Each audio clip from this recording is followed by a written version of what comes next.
Bonjour à tous, et si on réalisait aujourd'hui ensemble une crème au beurre légère et onctueuse. Ici on va se contenter de réaliser la base, c'est-à-dire une crème au beurre non aromatisée. Vous pourrez ainsi vous en servir dans toutes sortes de desserts qui nécessitent une crème au beurre. Regardez bien la vidéo jusqu'au bout. La recette ici ce sera pour 1 kg de crème au beurre. On va commencer par préparer une meringue italienne. Pour ce faire, j'ai besoin de 125 g de sucre semoule, de 40 g d'eau et de 70 g de blanc d'œuf.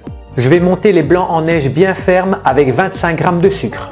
Les blancs sont à bonne consistance lorsqu'ils forment un bec d'oiseau. Voilà, les blancs sont montés, la texture permet d'obtenir le bec d'oiseau. J'ai disposé dans une casserole les 100 g de sucre restants avec l'eau. Je vais faire monter ce sirop à 118 degrés et puis le verser progressivement sur la meringue italienne. Pour vous faciliter la vie, servez-vous d'un thermomètre de cuisine pour contrôler votre température. Celui de chez Ikea, il est idéal et en plus, il ne coûte pas très cher. Le sirop a atteint les 118 degrés, je vais le retirer du feu et le verser directement sur les blancs montés. Je vais verser le sirop progressivement et surtout pas sur le batteur, il faut éviter les projections.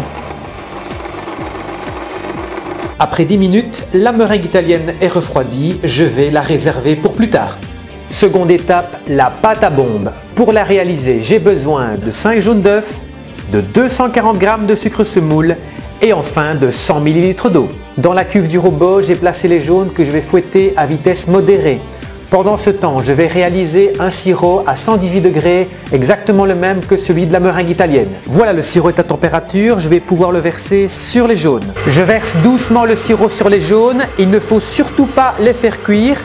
Alors ne versez pas non plus sur le batteur, sinon vous risquez de perdre du sirop avec les projections.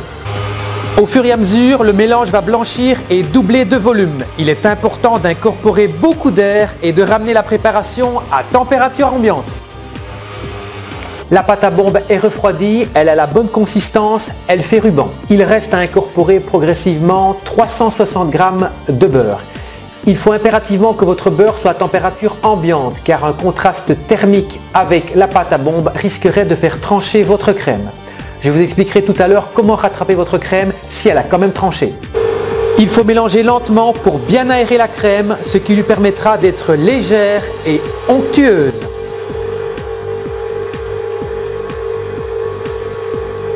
Il ne reste plus qu'à ajouter la meringue froide à cette préparation et à continuer à mélanger délicatement. Et bien voilà, votre crème au beurre est prête. Il ne reste plus qu'à lui ajouter l'arôme de votre choix, café, praliné ou bien encore pistache. N'ajoutez surtout pas des fruits à la crème au beurre. L'eau qu'ils contiennent ne fera pas bon ménage avec votre beurre. Alors si votre crème a tranché, ne la jetez surtout pas, il y a un moyen de la récupérer. Si votre beurre était trop froid, chauffez légèrement la cuve avec un chalumeau et continuez à foisonner, vous devriez normalement récupérer votre crème. Si vous n'avez pas de chalumeau chez vous, foisonnez, foisonnez, foisonnez et normalement vous devriez également récupérer votre crème au beurre. Maintenant, à vous de jouer!